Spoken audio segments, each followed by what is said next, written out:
17 vjet pas largimit nga Partia Demokratike dhe krijimit të Aleancës Demokratike, Neritan Ceka ka zyrtarizuar bashkëpunimin me Partinë Demokratike në pushtet, duke deklaruar së bashku me kryeministrin Berisha daljen në një koalicion elektoral në zgjedhjet e 28 qershorit.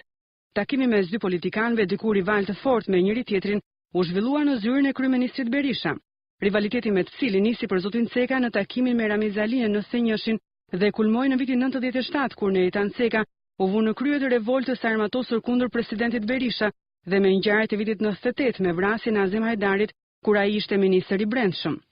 Një lajm shumë i gëzueshëm për PD dhe për Aleancën.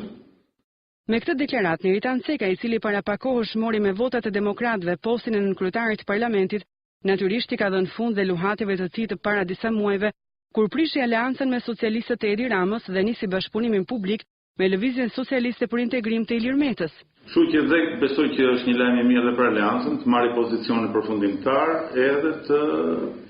fillojë me një ndezë motorrat të fushatës elektorale për një fitore të përbashkët. Kjo deklaratë është e pakët për shpjeguar arsyet e vërteta të zotit Ceka dhe largimit të tij nga Aleanca me Ilir Metën, por si gjithmonë kur vjen puna tek partitë e vogla dhe sidomos para zgjedhjeve, ata kanë treguar se më shumë se parimet u intereson siguria në sqetullat e dy partive të mëdha.